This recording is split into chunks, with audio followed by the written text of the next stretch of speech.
아멘. 할렐루야. 네, 오늘은 도마 이야기입니다. 여러분 잘 아시죠? 도마는 좀 솔직한 직선적인 성격이었던 것 같습니다. 예수님이 부활했다고 하니까 대놓고 나 부활 못 믿겠다 그렇게 솔직한 고백, 폭탄 선언을 했습니다. 어쩌면 기대하지 않았던 뜻밖의 부활이었기 때문에 눈으로 직접 보지 않고는 믿을 수 없다라는 태도를 취하는 것이 그리 무리는 아니라고 봅니다. 대단히 이성적이고 합리적인 태도이긴 한데 사실 여러분과 저도 그렇습니다. 인간의 그 만년 숙제가 죽음이잖아요. 그 죽음을 예수 부활로 해결했다. 이런 엄청난 일이 벌어졌다면 그래 하고 쑥 지나가 얼렁뚱땅 지나가면 안 되잖아요. 그죠? 그래서 꼼꼼하게 철저하게 확인하는 것은 당연지사입니다. 여러분들은 어떠세요? 그냥 지나갈까요? 그럼 오늘 설교 안 해도 되는데? 예, 인간의 죽음을 극복한 부활이라고 한다면 이 엄청난 대사건인데 이것을 좀 철저하게 검증하고 사실이 확인하고 지나가야 될 거라고 봅니다. 그래서 역사 이래로 많은 사람들이 도마의 이런 실용적 태도, 실제적인 태도에 대하여 박수를 보냈습니다. 그런데 교회는 이런 도마의 태도에 대하여 조금 부정적인 태도를 취합니다. 의심쟁이로 딱지를 붙였어요. 그리고 비판과 질시를 보내왔습니다. 그렇다면 오늘 이 자리에 계신 저와 여러분들은 도마에 대해서 어떻게 평가를 하시렵니까? 그리고 우리의 입장은 어떠해야 할까요? 오늘은 그것을 한번 생각해 보겠습니다. 왜냐하면 부활의 예수께서 이 문제를 다루셨기 때문에. 부활은 아직도 끝나지 않았습니다. 계속됩니다. 자, 이런 본문 태도. 시작. 도마의 태도와 예수님의 평가. 오늘 본문에 보면 도마의 태도가 나오는데요. 한번 그것에 대한 예수님의 태도가 평가가 어떤지를 찾아보겠습니다.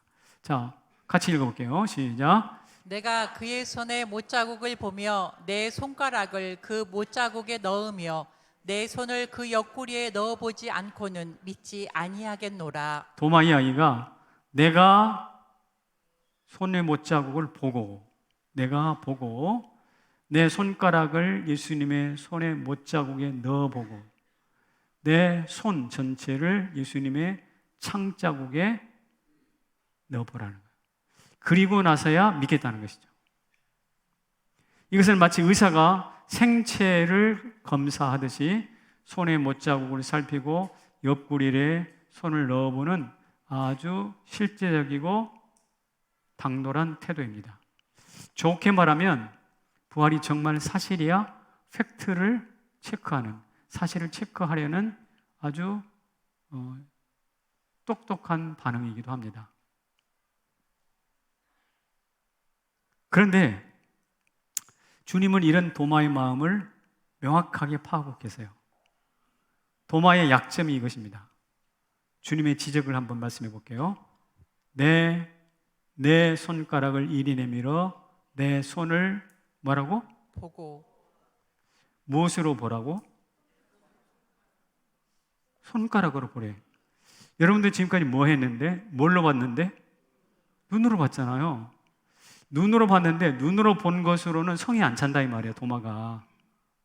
그래서 네 손가락을 이리로 내밀어서 내 손의 못자국을 보라 이 말입니다. 그러니까 눈의 시각으로는 만족할 수 없으니 촉각을 동원해서 손의 촉각까지 동원해서 확인해야 직성이 풀리는 극단적인 경험주의자입니다. 아주 깐깐한 태도죠. 그러니까 눈으로 보는 것으로는 만족 못해. 직접 손으로 만져봐야 돼.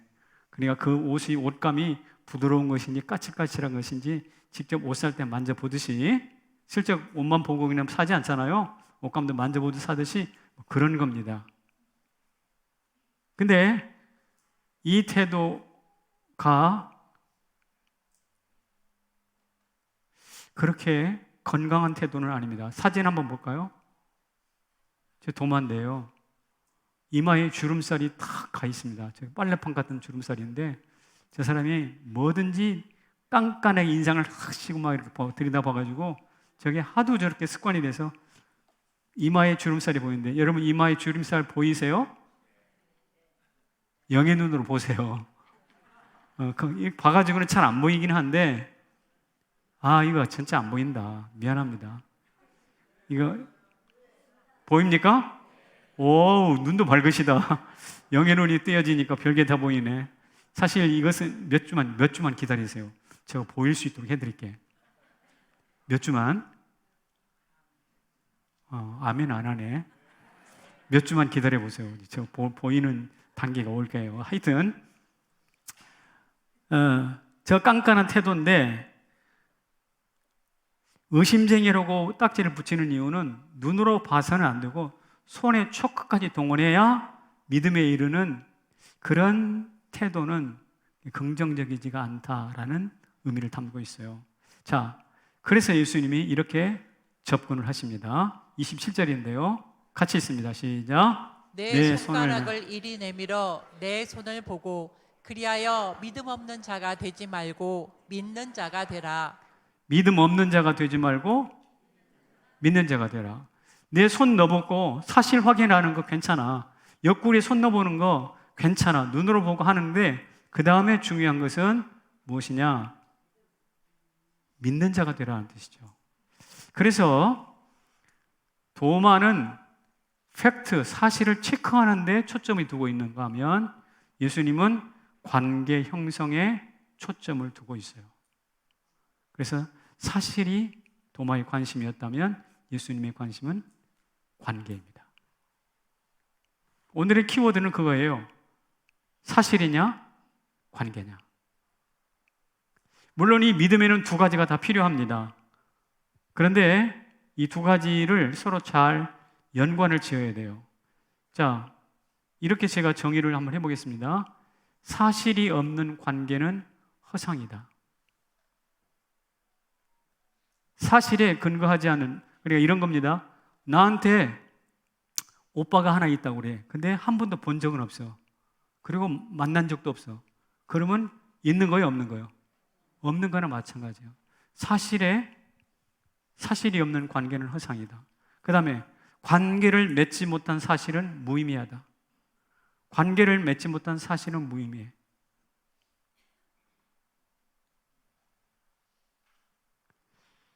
좀 아까도 이야기하겠지만 여러분, 만유인력의 법칙이 있어요. 그래서 모든 물체가 이렇게 서로 끌어당긴대.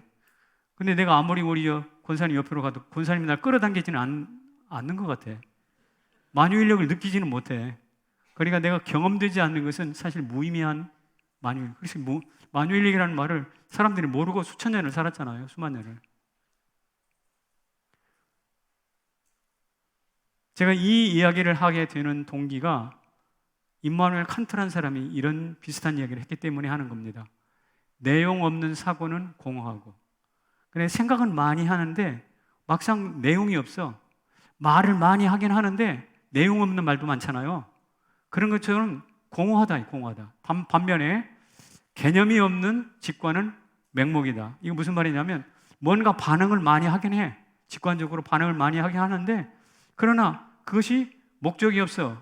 의미가 없어. 그러면 역시 무모한 일이단 말이에요. 그래서 핵심이 뭐냐면 사실 확인하는 것도 좋고 다 좋은데 그것이 예수 그리스도와 관계를 맺어야 된다고. 예수 그리스도와 관계가 없으면 그것은 허상이라고. 다른 말로 말하면 아무리 수십 년 동안 저 문을 열고 예배당을 출입했어도 예수 그리스도와 뚜렷한 관계를 맺지 못하면 그건 허상이라 이거예요. 친구하고 이런 말 해요. 야, 우리 밥 한번 먹자. 제가 우리 성도들하고도 자꾸 그런 말씀, 우리 식사 한번 하시죠 라고 말을 하긴 하는데 1년이 가도 못했어. 그러면 그것은 죽은 관계지. 그래서 제가 여러분들에게 굉장히 미안한 마음을 가지고 있습니다. 그러나 막 찍고 서로 싸우고 갈등을 해도 매일같이 밥을 먹으면 그 사람하고는 나중에 친구가 될 가능성이 많잖아요. 친해집니다. 이 도마도 사실 확인하는 데만 눈을 부릅뜨고 막 나 손 넣어볼 거야 이러지만 말고 내가 하나님과 깊은 관계로 들어가라 라고 주님 말씀하셨고요. 결과적으로 손을 넣어보고 부활하신 사실을 관계 맺으니까 나의 주 나의 하나님이라고 고백을 합니다. 그래서 제가 이렇게 정리를 한번 해봤습니다. 관계에 기초한 사실이 믿음을 촉진합니다. 관계에 기초한 사실이 믿음을 촉진하고 사실에 기초한 관계만이 고백에 이르게 합니다. 한번 적어놓고 생각해 보세요. 따라서 우리는 내가 손으로 만지고 보고 하는 그 경험에만 매이지 말고 사실을 확인한 다음에 그 사실을 넘어서 예수 그리스도에게로 넘어가 그분과 뗄 수 없는 강력한 관계, 그 관계를 맺으셔야 됩니다. 그렇지 않으면 사단이 밀가부로 탈고 우리를 찾아올 것이거든요. 사랑하는 성도 여러분, 도마처럼 팩트를 확인하십시오. 그러나 그 확인하는 데 머물지 말고 예수님과 뜨거운 관계로 나아가시기를 축복합니다. 보고 믿는 관계예요. 보고. 그런데 그 다음 거기서 머물면 안 되고 주님이 요구하시는 것은 보지 않고도 믿는 자가 복되다 그랬어요. 또. 자, 그러니까 생각해 보세요. 팩트만 사실하는 사람, 사실 확인을 하는 사람이 있는가 하면 어떤 사람은 보고 믿는 사람이 있어요. 팩트를 확인하고 보고 믿는 사람이 있어요. 그런데 우리 주님이 요구하시는 것은 보지 않고도 믿는 관계. 와, 이거 굉장히 어렵네. 그죠? 그래서 제가 이렇게 질문을 한번 해보겠습니다.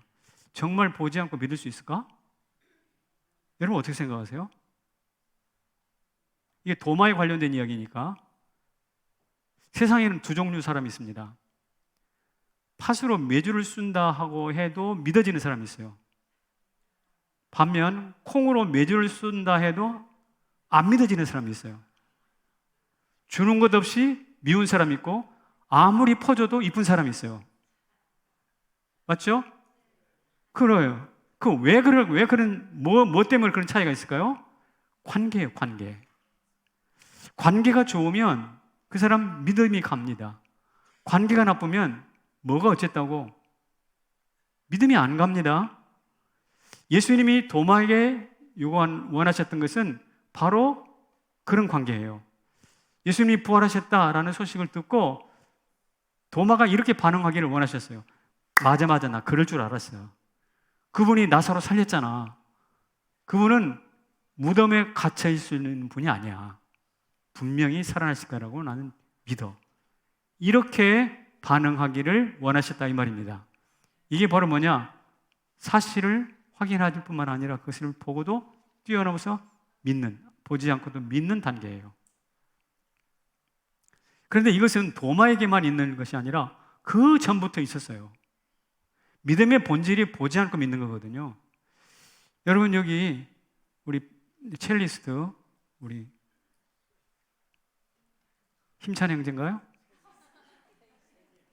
세임 형제, 미안합니다. 세임 형제 결혼하셨죠? 얼마 전에 결혼하셨어요. 신부가 이쁘게 생겼더라고. 근데 뭘 믿고 결혼한 거야?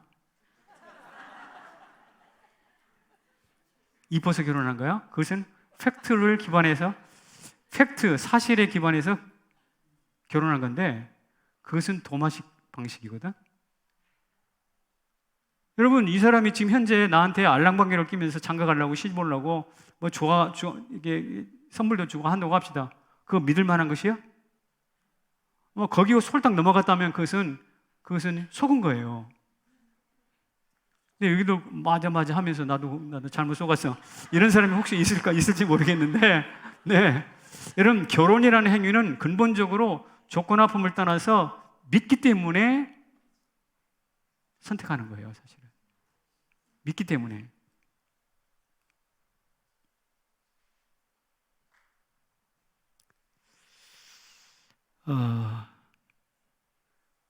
아브라함이 친척 본토 아비집을 떠났는데 하나님이 지시한 땅으로 갔나요? 지시할 땅으로 갔나요? 지시한 땅이에요? 지시할 땅이에요? 미래 지시할 땅이에요. 아직 손으로 눈으로 본 적이 없는 땅이에요. 그러나 떠났어요. 왜냐하면 하나님과 아브라함은 말씀하면 믿고 믿어주는 관계가 되었기 때문에 그렇습니다. 이게 아브라함의 관계고요. 이런 말씀하시면 믿고 믿어주는 관계가 있기 때문에 아들 이삭도 과감하게 드릴 수 있었어요. 그래서 히브리서 11장 19절에 이렇게 말씀합니다. 시작. 하나님이 능히 죽은 자 가운데서 다시 살리실 줄로 생각한지라. 다시 살리실 줄로 뭐한지라? 생각했어요. 아직 현실은 아니에요. 그러니까 말씀하셨으니, 주가 말씀하셨으니 그대로 이루실 거라고 믿고 믿어주는 겁니다. 여러분, 모세의 어머니가 요게벳입니다. 그렇죠? 요게벳이 자기 아들 핏덩이 모세를 갈대 상자에다가 넣어서 나일강에 띄워 보냈습니다. 팩트, 도마가 좋아하는 팩트에 따라서 말한다면 그는 자식을 강에다 버린 거예요. 맞죠? 이게 팩트입니다. 그런데 관계 측면에서 본다면 하나님이 이 아들을 구원해 주실 줄로 믿고 하나님께 위탁한 겁니다. 팩트로 보면 버린 거지만 관계로 보면 위탁한 거예요. 신기하죠? 똑같은 행위를. 그래서 하나님과의 관계가 되면, 관계가 성숙이 되면 자기 아들을 죽이는 것 같지만, 버리는 것 같지만 담대하게 위탁하는 행위가 될 수 있어요. 이게 바로 보지 않고 믿는 믿음의 위력입니다.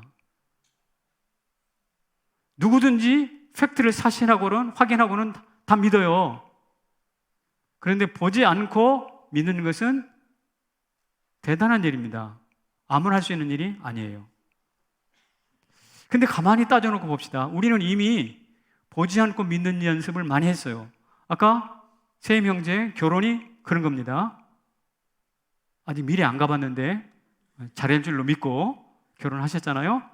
여러분, 세종대왕이 한글 창제했다는 걸 믿으세요? 네? 봤어요?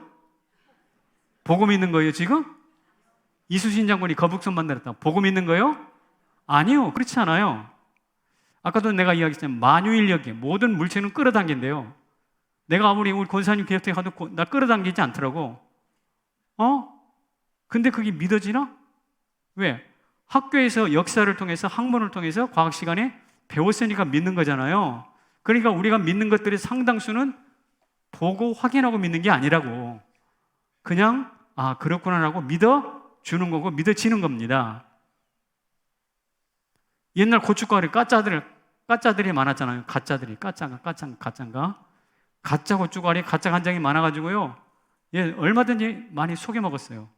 요사이도 뉴스 보니까 중국산 양파를 국내산으로 속여가지고 수십억 차익을 남겼다고 하는 뉴스를 엊그저께 봤습니다. 여러분, 그 중에 사 먹는 분이 여기 계셨을 거라고 분명히. 그래서 이렇게 속기 싫어서 고향 친구가 지은 농사 지었다 그러면 그냥 고향 친구라는 그 이름만 있으면 가져다가 먹잖아요. 그렇죠? 왜? 믿기 때문에 그런 거예요. 뭐 유명 브랜드다, 믿을 만한 상품 브랜드가 붙었다 그러면 그거 가져다가 먹는 거예요. 왜? 거기에 대한 믿음이 있기 때문에 그렇습니다. 그런데 우리 삶에서 대단히 많은 것들은 보지 않고 믿어주는데 왜 예수는 봐야 믿냐고, 왜 예수는 확인해야 믿냐고. 여기에 도마에 문제가 있는 거예요. 예수님이 고향 친구나 유명 브랜드보다 못해요? 그러진 않잖아요. 그래서 제가 오늘 여러분에게 보지 않고 믿음으로 가는 믿음의 두 길을 설명하려고 합니다. 자, 첫 번째는 뭐냐면 날뛰는 이성의 재갈을 물려라. 조금 어려운 이야기인데 아까 팩트를 확인하려고 하는 것은 내 판단력이잖아요. 내 판단으로 이 사실이 아닌지를 분별하겠다는 뜻이에요. 이것을 그래서 이성이라고 해요. 근데 이 이성이 마치 고삐 뿔린 망아처럼 날뛴다는 겁니다. 그래서 그 날뛰는 이성에다가 재갈을 물려라 라는 뜻이에요. 사실 이성은 좋은 일 많이 합니다. 논리를 펴기도 하고요, 추론을 하기도 하고요, 때로는 잘못된 거 비판하기도 해요. 그리고 옳은 것은 옹호해 주기도 해요. 그리고 복잡한 것을 잘 분석하기도 하고 널려 있는 것을 다 종합하기도 합니다. 그러니까 우리 이성이라는 것은 꽤 많은 일을 하는 유용한 도구인 것은 분명합니다. 그런데 이성이 만능은 아니라는 거예요. 이성이 만능은 아니, 전능하지 않아요. 만약에 이성이 전능하다면, 만능이라고 한다면 이성을 극도로 신봉했던 때가 1700년대 후반부터 1800년도 그리고 1900년도 초까지가 이성이 가장 왕성하게 사용되었던 때예요. 그때가 역사적으로. 근데 그때가 가장 비참한 일들이 많았어요. 그 이성주의가 거의 끝 무렵에 세계 제1차 대전, 2차 대전이 나타났어요. 피비린내 나는 전쟁이 무엇이 왜 나타나는가? 이성을 극대화시키다 보니까 그렇게 됐어요. 그리고 그때 유행했던 무역이 하나 있어요. 그게 바로 뭐냐면 노예무역입니다. 인간을 팔아먹고 마지막에 팔아먹을 게 없으니까 사람까지 팔아먹었어요. 여러분, 이것이 왜 나타나는가? 이성의 재갈을 물리지 않았기 때문에 그래요. 날뛰는 이성을 그대로 방치했기 때문에 그래요. 이성이 판단할 때 이렇게 하면 돈 벌 수 있어 라고 하다 보니 그 이성을 따라가다 보니까 결국 다른 나라 죽이고 뺏어오고 사람도 데려다가 아프리카에서 체포해다가 저 남미라든지 이런 데다가 팔아먹고 이러면서 이 세계를 쑥대밭으로 만들었어요. 이게 바로 이성이 하는 짓이에요. 그래서 이 이성을 어떻게 눈먼 이성이다라고 이름을 지었어요. 그리고 이 이성에다가 재갈을 물리라. 그러면 어떻게 하는가? 이 눈먼 이성에다가 눈을 달아주고 설 자리를 정해주는 것이 믿음이에요. 믿음이 뭐냐? 예수 그리스도를 주로 인정하는 것이 믿음인데 달리 표현하면 눈먼 이성에 눈을 달아주고 그가 서야 될 자리를 정해주는 것입니다. 이를테면 큰 소를 콧뚜레 아시죠? 코를 뚫어가지고 통제하잖아요. 그런 것처럼 이성도 믿음의 콧뚜레를 뚫어가지고 믿음으로 통제돼야 돼요. 소가 아무리 귀해도 외양간에 놓고 키워야 합니까? 안방으로 들여와야 됩니까? 소는 아무리 귀해도 외양간에 둬야지 안방으로 들여오면 안 되잖아요. 그런 것처럼 이성은 아무리 소중한 것이고 일을 잘해도 소처럼 일을 잘해도 내 마음의 왕좌에다가 모셔놓으면 안 된다는 거예요. 오히려 계시의 말씀 아래, 거룩한 관계 아래, 그리고 사실에 기초한 믿음 아래, 통제 아래 두어야 그 이성이 소처럼 일을 잘한다는 거예요. 바울이 율법을 무기로 사람을 판단하는 극히 이성주의자였어요. 극단적인 이성주의자였는데 그 이성에게 콧뚜레를 뚫어가지고 눈을 달아주니까 그가 뭐가 되는가? 사도가 되잖아요. 그래서 여러분 머리로 생각하지 말고 마음으로 생각하시기를 바랍니다. 머리로 생각하면 잔꾀가 나오지만 마음으로 생각하면 지혜가 나옵니다. 다시 머리로 생각하면 잔꾀가 나오지만 마음으로 생각하면 지혜가 나옵니다. 이성으로 생각하지 말고 믿음으로 생각하시기를 축복합니다. 이성으로 생각하면 땅을 기어다니지만 믿음으로 생각하면 하늘이 열립니다. 그런데 그렇다면 믿음으로 가는 길은 뭐냐? 한번 읽어보겠습니다. 믿음은 무엇이다? 도약이다. 도약입니다. 도약. 제가 자주 하는 이야기, 도약 이야기할 때마다 하는 이야기. 새 신을 신고 뛰어보자 발짝 머리가 하늘까지 닿겠네. 새 신을 신고 팔짝 뛰어보는 거예요. 이게 도약인데 도약하면 머리가 어디까지다? 닿기는 고사하고. 이성으로 판단할 때는 무슨 하늘을 다 그렇지만 아니요. 머리가 하늘에 닿습니다. 예를 들어 볼까요? 누군가 야곱이 그랬어요.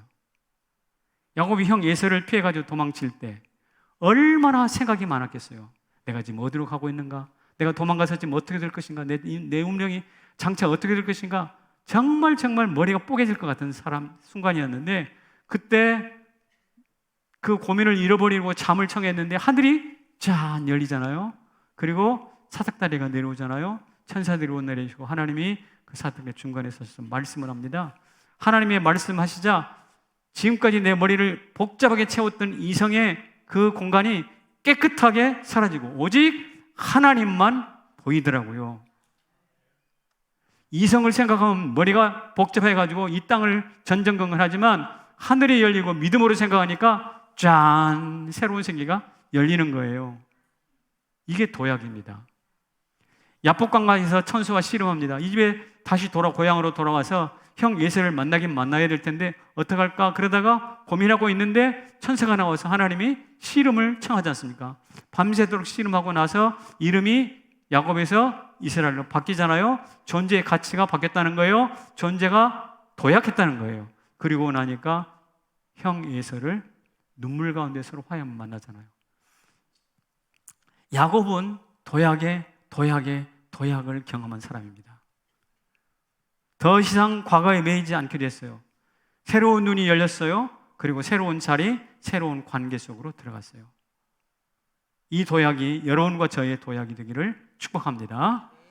이 도약을 통해서 다메섹에 찾아갔던 바울은 사람 죽이러 찾아갔다가 예수 만나고 전도자로 도약합니다. 도약이 없는 믿음은 허수아비 신앙이거든요. 제가 도약에 대한 이야기를 했는데 점프하라는 뜻인데 이것을 제가 신학교 들어갔을 때 배운 이야기 중에 하나가 네덜란드의 덴마크의 철학자 신학자인 키에로케고라는 사람이 있습니다. 그는 인간의 실존을 3단계로 설명합니다.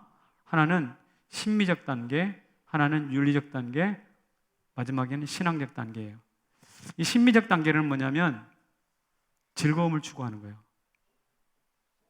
그래서 쾌락을 추구하다 보니 먹기도 하고 놀기도 하고 이것도 하고 저것도 하고 하면서 세상에 좋은 건 다 해봐. 근데 나중에 다 해봐도 어떻게 되는가? 권태롭고 지루해. 재미가 없어. 그래서 안 되겠구나. 내가 다른 삶을 살아야지 하고 내가 도덕적 가치로 한번 살아봐야 되겠다. 그래가지고 양심의 명령에 따라 도덕적으로 살아갑니다. 이게 바로 뭐냐? 윤리적 단계예요. 근데 도덕적으로 살고 성경으로 보면 율법으로 살고 사는데 그 율법을 다 지킬 수가 없는 거예요. 나의 한계가 드러나는 거예요. 아, 이것도 아닌데 도덕이 좋긴 좋지만 율법이 좋긴 좋지만 이건 아닌데 좌절을 할게요. 한없이.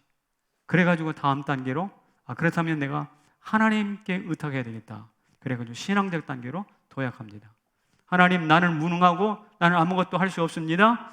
초월이시고 전능하신 주님께서 나를 도와주십시오라고 자기 자신을 의탁하지요. 이게 바로 무엇이냐? 신앙적 단계로 도약하는 것이라고 말합니다. 제가 신학교에 처음 들어가서 이 이야기를 들을 때 머리가 확 열렸어요. 와, 그렇구나.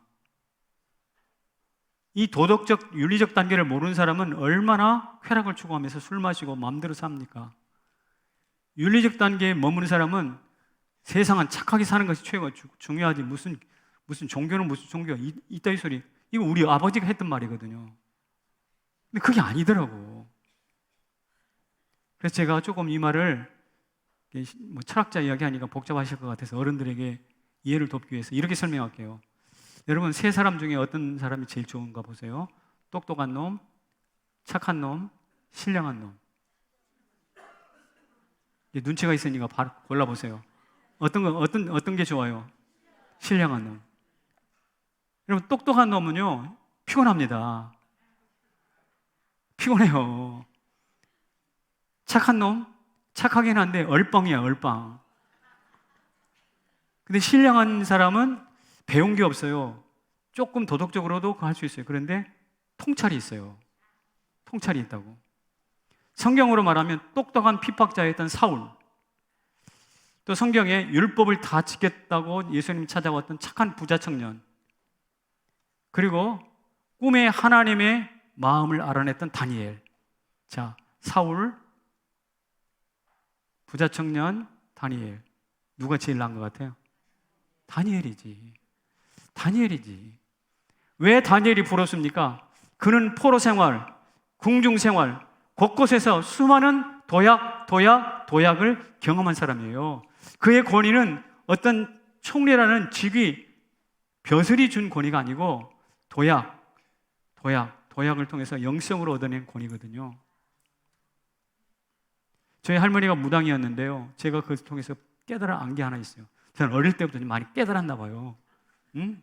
제가 가만히 보니까 돈 있는 사람도 점 보러 오고요. 지적인 사람도 점 보러 오고요. 그 다음에 그 지역에서 유지라고 하는 유력한 사람들도 점 보러 와요. 예? 근데 이 사람들이 하나같이 와가지고 할머니 앞에 무릎을 꿇고 경청을 하고 순한 양이 되는 거예요. 어떻게 하면 좋을까요? 우리 할머니는 촌로입니다. 촌에서 늙어가는 한 분일 뿐입니다. 그리고 그 당시는 좀 몸도 불편하셨어요. 이 촌로에 불과했던 할머니를 아주 극진한 어른으로 모시더라고. 유력한 사람, 똑똑한 사람 다 와가지고. 왜 그럴까요? 자기들이 모르는 신령한 일을 말한다고 생각하기 때문에 그래요. 그래서 저는 어릴 때부터 깨달았어요. 와, 신령한 것이 똑똑한 것을 이기는구나. 신령한 것이 착한 것을 이기는구나. 성남 제일교회 성도는 선택하세요. 똑똑한 사람, 착한 사람, 신령한 사람. 그런데 신령한 사람이 되려면 뭐가 필요하냐? 도약이 필요하다니까. 공부가 필요한 것이 아니에요. 뭐 착한 짓 하는 게 필요한 게 아니라 하나님의 마음을 꿰뚫어하는 도약이 필요하다고. 할렐루야. 그래서 제가 여러분에게 이 말씀을 드립니다. 시작. 팥죽을 넘어 장자권으로.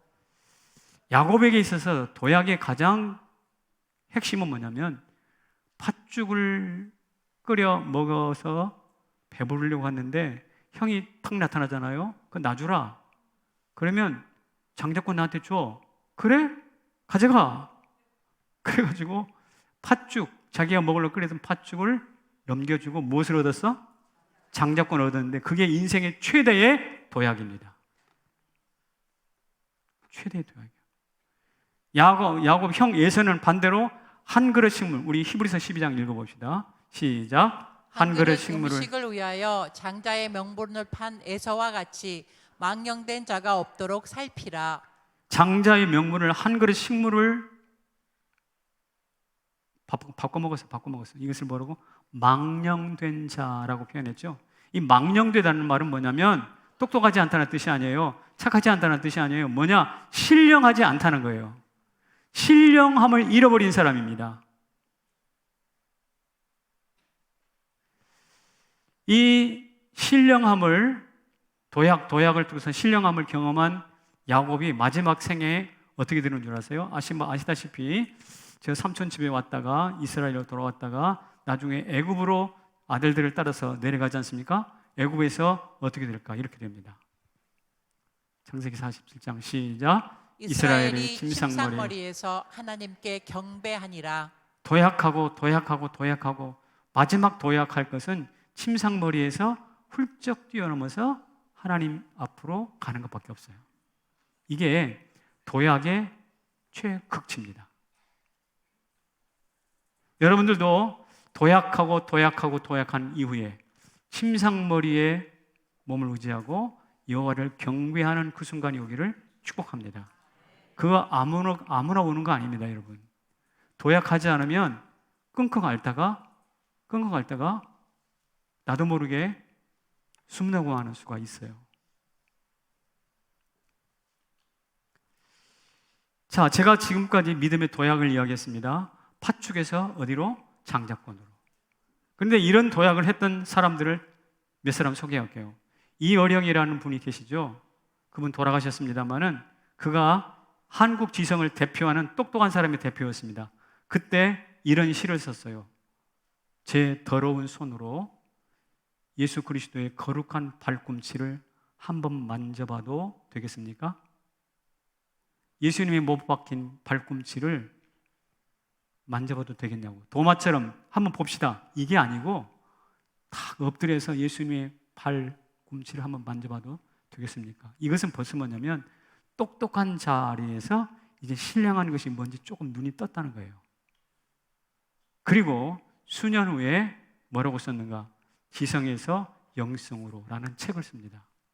그러니까 이 책을 썼다는 이야기는 그의 심령 가운데 많은 도약이 있었다는 거예요. 하영조 목사님부터 세례를 받고 글을 쓰고, 그리고 딸 이민아 목사가 병들고 눈이 뜨고 하는 것을 통해서 자기도 영적으로 도약한 것입니다. 이어령, 도약의 대명사예요. 미국에 가면 찰스 콜슨이라는 분이 지금은 이제 돌아가셨는데, 그분이 닉슨 대통령의 수석 비서관이었어요. 대단히 냉철한 지성이에요. 지금은 변호사입니다. 근데 워터게이트 사건으로 감옥에 붙잡혀 갔잖아요. 거기서 아시다시피 친구들이 넣어준 도서를, 기독교 서적을 읽고 그가 예수님을 만납니다. 그리고 그의 생에 소위 야곱에게 있었던 도약이 일어납니다. 아, 내가 지금 잘못 살았구나. 내가 똑똑하긴 하지만 신령한 것을 몰랐구나. 그리고 그가 예수 믿고 했던 일이 뭐냐면 죄수들의 옷을 빨아주는 빨래 일을 시작합니다. 그리고 교도소 선교회를 나중에 만들죠. 그 다음에 추록한 이후에 부시 대통령의 정책 친구가 돼요. 그래서 수단이란 아프리카 수단에 내전이 있었는데 그걸 종식시키고 에이즈 확산을 방지하는 여러 정치적인 조처를 내릴 때 이 찰스 콜슨이 대단히 큰 영향력을 행합니다. 자, 찰스 콜슨, 그는 똑똑한 것을 자랑한 사람인데 감옥 갔어요. 근데 거기서 예수 만났어요. 신령해졌어요. 그리고 수단 내전을 종식시키는 일에 영향력을 행사합니다. 이게 뭐냐? 냉철한 이성에서 따뜻한 영성으로 뭐 했다? 도약한 열매예요. 이어령이 그랬습니다. 찰스 콜슨이 그랬습니다. 아니, 아브라함이 그랬습니다. 야곱이 그랬습니다. 저와 여러분은 어떻게 해야 할까요? 우리가 지금 코로나 이후 더 강해지는 교회, 저거 3년 전에 있었던 이야기죠. 제가 지금 생각할 때 그때 내가 하나님 앞에 기도하면서 하나님, 우리가 이 코로나를 통과할 때 어떤 목표를 가지고 가야 되겠습니까? 라고 기도했을 때 하나님이 주신 슬로건이에요. 그런데 지금 생각하면 저거 너무 잘 맞는 것 같아. 제가 똑똑해서 그랬을까요? 똑똑해서? 제가 착해서? 신령했지, 그때. 그때는 신령한 것 같아. 기도하면서 물었으니까. 근데 아무리 생각해도 저 슬로건은 굉장히 의미가 있어요. 지금 코로나 이후에 우리는 더 강한 교회 되게 해달라고 기도했음에도 불구하고 지금 막상 우리 현실을 보면 더 약해진 것 같아. 왜냐하면 더 약해진 증거를 대볼게요. 현장 예배에 이제 나와야 될 거 아니야. 근데 아직도 약 150명 정도는 안 나오고 있습니다. 어디서 뭐 하는지 아직 얼굴이 안 보입니다. 약해졌어, 강해졌어? 약해졌던 거지. 이제 곧 다락방이 시작됩니다. 예수님은 3년 내내 12명 데리고 제자 훈련했어요. 공생애 3년 동안. 그런데 우리 이제 다락방 하려고 하니 기다려져요? 부담스러워요? 정직하게 기다려져요? 부담스러워져요? 부담스러워진 거예요. 그러니까 이게 뭐냐면 우리가 더 코로나 이후에 강해진 게 아니라 약해졌다는 증거라니까. 더군다나 다락방이 또 우리 주일날 식사를 담당해야 되잖아요. 식사를 담당하려고 하니 이게 돈 들어가지, 시간 들어가지, 노력 들어가야 되지, 이게 보통 일이 아닌 것 같아요. 그래서 하고 싶어요? 안 하고 싶어요? 내가 여러분의 심정을 다 알아요. 그러니까 솔직하게 답변을 하고 싶어요? 안 하고 싶어요? 안 하고 싶어요. 안 하고 싶어요. 이게 우리의 팩트입니다. 이게 우리의 사실, 팩트라고. 이 팩트를 숨기지 말자고. 그런데 이 팩트대로 살면 죽는다니까. 배고픈 팩트에 충실했던 예서가 장자권 팔아먹었다니까. 너 예수 나사렛 땅이지? 두려워서. 아니야. 그 두려운 팩트에 충실했던 베드로가 예수 부인했다니까. 여러분, 오늘 우리는 지난 3년 동안 코로나 이후 더 강한 교회가 되게 해 주시옵소서라고 기도했는데 그 기도가 사실이 되려면 여러분 필요한 것이 무엇이냐? 도약해야 합니다. 싫은 거, 부담스러운 거, 안 했으면 좋겠는 거, 눌리면 죽고, 그거 도약해야 더 강한 교회가 되는 것이거든요. 할렐루야.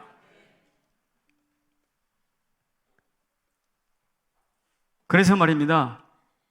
한번 읽어봅시다. 시작. 성경보다 상황, 의미보다 편의, 진리보다 취향, 명분보다 식물을 따른 것.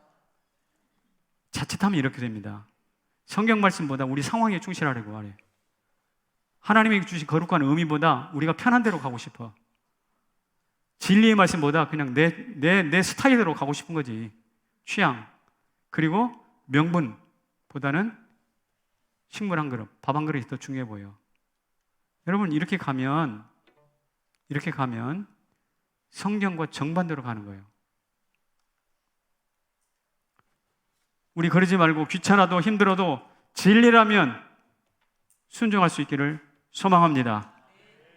예수님께서 오병이어의 기적을 일으키셨어요. 성만찬을 베푸셨어요. 심지어 부활 이후에 제자들을 찾아오셔서 조반상을 차리는데 조반 차릴 때 숯불을 구해오고 불을 피우고 후후 불어서 여러분 연기로 눈물을 쏟으시면서 불을 피우셨어요. 그리고 거기다 떡을 갖다 구우셨어요. 고기를 구웠어요. 그리고 제자를 불렀어요. 와서 조반을 먹으라. 우리 주님이 부활을 하신 이후에 가장 역점을 두었던 사건 하나가 무엇이냐? 제자들에게 밥상 차린 거예요. 그렇다면 부활이 오늘 우리 가운데 이 성남제일교회 살아있는 역사적 사실이라면 우리도 먹여야지. 할렐루야. 그럴 때 우리 교회는 진짜 강한 교회가 됩니다. 만약에 그렇지 않다면 우리의 이런 먹이는 일들, 모이는 일들, 예배하는 일들 포기하면 우리는 정말 사단에게 절대적으로 되치기 당합니다. 사단이 바보로 생각할 거예요. 성남에서 제일 만만한 교회 어디? 그러면 성남제일교회 그럴 거라고. 이처럼 부끄러운 일이 없어. 성남에서 제일 강한 교회 어느 교회? 건들면 안 되는 교회, 건들면 더 커지는 교회 어디? 그러면 성남제일교회. 그래서 사단끼리 편지하면서 이런 편지를 써요. 얘들아, 성남제일교회는 건드리지 마라. 성남제일교회 성도는 건드리지 마. 스크루 테이프의 편지, C.S. 루이스의 편지 보면 마귀 대왕이 마귀 쫄개들한테 편지를 쓴 것이 글로 나와 있어요. 작품인데 우리 주님께서 우리가 이런 현실, 어려운 현실을 도약하는 것을 보면 우리 강하게 하실 줄로 믿습니다. 그리고 사단이 우리를 건드리지 못한다고요. 이런 교회가 되기를 주의 이름으로 축원합니다. 자리에서 일어나실까요? 여러분 어떤